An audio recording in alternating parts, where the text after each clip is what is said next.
Iteka n'umunezero ntangere vyo gusubira kubana namwe banywanyi mukurikira amakuru n'ibiganiro tubandanya gushikiriza misi yose kuri iyi mboneshakure y'Umuhuza TV. Ndaguhaye ikaze muri uyu mwanya w'amakuru agezweho kuri uyu wa gatanu turi kw'itariki ya 20 Gitugutu 2023.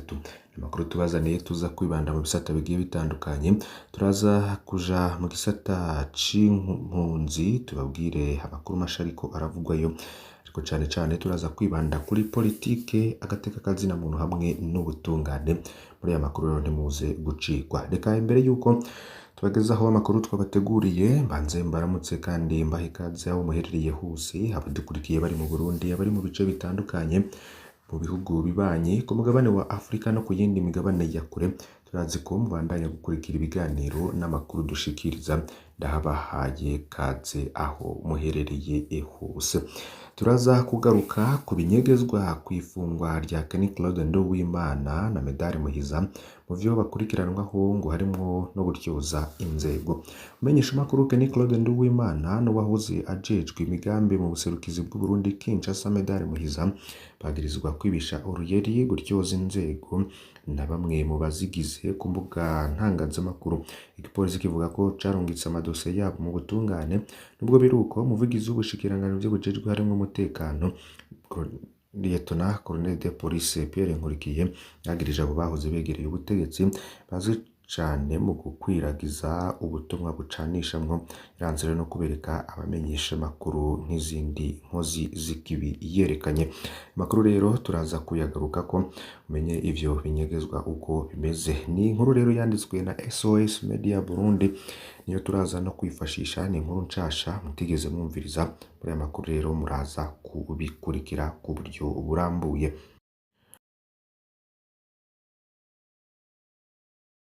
Tubafitiye n'iyindi nkuru iriko iragarukwako mu bimenyesha makuru bitandukanye. Imakamba b'abana bane bahitanwa n'umuyaga uvanze n'imvura bashinguwe ku munsi w'ejo ku itariki ya 19 Gitugutu 2023. Ni abana bari bakiri bato, ndetse vyanababaje abantu benshi kugeza naho umukuru w'igihugu nawe yoba yarihanganishije imiryango yoba yaraburiye ababo muri iryo sanganya. Baguye ko n'urushengero ari kumwe n'abana 64 baca bapfa uwo mwanya. Amakuru rero turaza kuyabagezaho ku buryo burambuye, nayo turaza kugera kandi mu gisata c'impunzi nk'uko nababwiye. Turaza kunyarukira Induta muri Tanzania. Fyonda kuri subscribe canke sabone niba utari wafyonda ko, wibuke no kubisangiza bagenzi bawe kugira badacikwa n'amakuru yose dushikiriza aho uri hose. Rero ndaguhaye kaze. Ivyo bagirizwa abo banywanyi b'umugambwe CNDD FDD n'umumenyesha makuru Kenny Claude Nduwimana no wahoze ajejwe imigambi mu buserukizi bw'u Burundi Kinshasa, Medard Muhiza, vyatangajwe n'igipolisi c'u Burundi mu kiganiro umuvugizi w'ubushikiranganji bw'intwaro yo hagati n'umutekano yagirishije kuri uyu wa kabiri ku wa 17 Gitugutu. Ico kiganiro cabereye mu nyubako z'ibiro vy'igendereza mu gisagara c'ubudandaji Bujumbura. Akarero katanzwe nako ubutumwa bwatanzwe ku mbuga hwaniro bwatanzwe na Medard Muhiza bwavuga ko urongoye ibiro bikuru vy'intwaramiheto z'u Burundi General Prime Niyongabo fungiwe icamaso ku kirimba c'umukuru w'igihugu. Bwa Pierre Nkurikiye umuvugizi w'ubushikiranganji bujejwe umutekano, Medard Muhiza ngashaka gucanishamwo inzego no gucafuza kirimba c'umukuru w'igihugu bisanzwe bitari ibohero. Twasanze abo bantu ko ari babiri bakorera mu rudande n'izindi nkozi z'ikibi bakoresheje amazina atazwe, niko Pierre Nkurikiye yoba yarabagirije. Pierre Nkurikiye rero yaragabishije abaha amakuru abo banywanyi babiri bo mugambo uri ku butegetsi kuko kubwiwe ngo bakoresha kubw'inyungu z'izindi nzego canke ibindi bihugu atari Burundi. Yavuze ko ari abakozi ba leta batanga amakuru mu ntumbero yo kwiyamiriza amabi yakorwa muri izo nzego. Kubwiwe ayo makuru ngo nta kindi agamije atari uguhungabanya igihugu, mu gihe abantu bakwiragiza ayo makuru bibaza ko bariko bariyamiriza ibibi. Nubwo biruko ivyo vyaha rero birahanwa n'amategeko, niho Pierre Nkurikiye yoba yarashimangiye. Yamenyesheje ko ayo makuru ashobora gutangwa acishijwe mu busanduku bwo gutangiramwo ivyumviro canke babicishije ku nimero telefone zatanzwe ku banyagihugu uhereye ku y'umukuru w'igihugu. Kwiyamiriza ibi bikorwa n'ivyategerezwa guca ku mbuga z'amazina atazwi, niko Pierre Nkurikiye yashimangiye. Ni Claude Nduwimana na Medard Muhiza uyu mwanya boba bafungiwe hehe? Ico kibazo kiguma kigaruka cane cane ko umuvugizi w'ubushikiranganji bujejwe umutekano yanse kubereka abamenyesha amakuru. Abamenyesha amakuru bari batumwe ko muri ico kiganiro barasavye barashimika kenshi kugira ngo abanywanyi b'umugambwe CNDD-FDD ko ari babiri berekanwe nk'abandi bikekwa ko ivyaha bisa n'ivyabo ariko biba ivyusa. Nta n'ijambo na rimwe Pierre Nkurikiye igira nk'umengo ntiyumvise ivyo asabwe. Bw'amasoko mu gipolisi no mu begereye umugambwe uri ku butegetsi yavuganye na SOS Media Burundi twesha iyi nkuru kuva bahagarikwa. Abo bagabo babiri bafungiye mu biro vy'igendereza ry'u Burundi mu gisagara c'ubutunzi Bujumbura. Se n'igicoba kinyegejwe n'abategetsi b'u Burundi.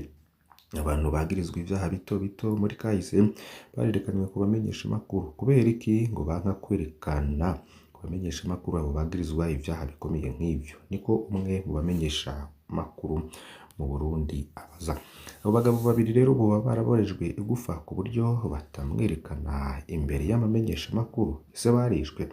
Uko biri kose ngo vyose birashoboka mu bihe mwene ivyo, niko abandanya. Burundi rero ngo abantu bafunzwe n'igendereza ngo barashobora no kumara kiringo kitazwi mu gasho. Pierre Nkurikiye yavuze umunsi abo bagabo babiri begereye ubutegetsi bazwi nk'abakwiragiza ubutumwa bucanishamwo bazoshengezwa imbere y'umucamanza. Akaba ariko iyo nkuru SOS Media Burundi yoba yagitangaje.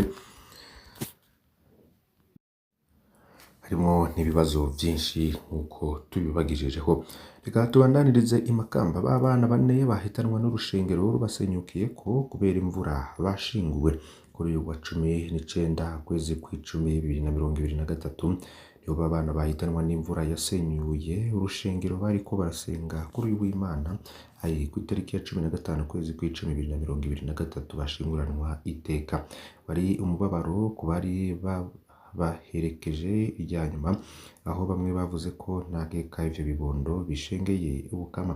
Promatari w'Amakamba yari yahishikiye yashimiye abenegihugu bo muri zone Kiyange ya komine Kibago ukuntu bafatanye mu nda muri ivyo bihe bitoroshe, anasaba ko bokwama bashigikirana uko nyene igihe cose. Aherekejwe n'abajejwe ibisata bitandukanye, Promatari yashikirije akakemanyi azaniye abo babuze, anabasaba kubandanya bigumya muri ibi bihe bitoroshe boba barimwo. Nkuko twabibabwiye mu buryo bw'impfunyapfunya, reka tubandandirize induta muri Tanzania. Babana bane nabo hari abakubiswe n'inkuba. Iryo bara ryabaye ku muhingamo kuri uyu wa gatatu kuri rumwe mu mashuri yo mw'ikambi ya Nduta.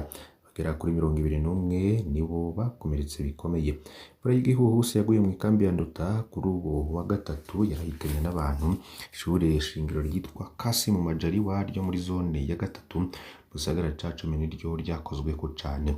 Iryo shure ryakubiswe n'inkuba, abanyeshuri bashika 20 barakomeretse, harimwo 4 baciye bapfira aho nyene, abandi baciye bajanwa ku bitaro aho ariko baravurirwa. Niko umwe mu bakorera bushake wo kuri ivyo bitaro yabwiye SOS Media Burundi tukesha inkuru kuri wa gatatu ku mugoroba. Ku bitaro co kimwe no kw'ishure wari umubabaro mwinshi ku bavyeyi no ku barezi, vyemezwa n'impunzi. Amazu nayo nyene yarasambuwe n'iyo mvura y'igihuhusi. Impunzi rero zikaba zisaba no kuronswa ivyuma bikinga inkuba ku mashure kugira ngo birinde amasanganya. Mwomenya ko ikambi ya Nduta Abarundi barenga 72,000 impanuka nk'izo rero ngo ntizakunda kwibonekeza, niko abaho bariko barashikiriza.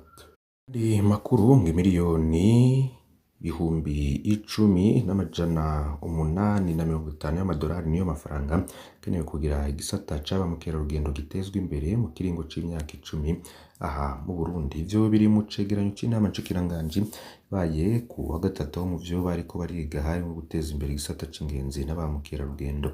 Prosper Ntaharwamiye n'umunyamabanga kongera akaba n'umuvugizi wa leta yashikirije ico cegeranyo, menyesheje ko igisata caba mukerarugendo kiri mu bihambaye mu bijanye n'iterambere ry'ubutunzi n'imibano.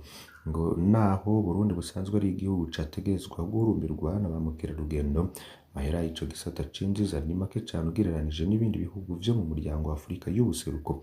Muri iyo ntumbero rero hariko haratunganywa n'umugambi wo guteza imbere ico gisata kugira ngo naco giheze gitere imbere ubutunzi n'imibano vy'igihugu muri rusange. Umugambi rero ukaba ufise n'ihangiro ry'uko Burundi bwoba igihugu ca mbere muri aka karere gihurumbirwa n'ingenzi. Kugira ivyo bikunde, iryo hangiro ngo ribwirizwa guherekezwa n'inkingi 10 zirishigikira ngo nazo ni ya mbere hari ugutunganya neza igisata ca ba mukerarugendo, ya kabiri no gushira amategeko n'inzego zikenewe, ya gatatu no kurondera abakozi babinonosoye, ya kane no gutunganya neza ibijanye n'ubumenyi, hari ukorohereza abanyamitahe, hari ugutegura neza ibiratirwa ingenzi, gushira uburyo mu iterambere ry'igisata ca ba mukerarugendo, gushira ku rugero nyarwo ibiratwa mu Burundi ugereranije n'ivyahandi muri Afurika, ca cenda no korohereza abifuza kugendera Burundi no gushiraho igipolisi kijejwe igisata ca ba mukerarugendo. Semwe mwihweje ingene igisata c'ingenzi cifashe muri iki gihe mu Burundi, mubona koko iryo hangiro rizokoroha ko rishirwa mu ngira. Gira ico ushikirize muri commentaire. Ndabakengurukiye cane banywanyi bacu mudahwema gukurikira amakuru n'ibiganiro dushikiriza, ndabasaba kugira ngo mufyonde kuri subscribe canke sabone niba mutari mwafyondako, mwibuke no kubisangiza genzanyu kugira badacikwa n'amakuru yose dushikiriza. Ndabahaye ikaze mu yandi tuza kubagezako mu mwanya uri imbere.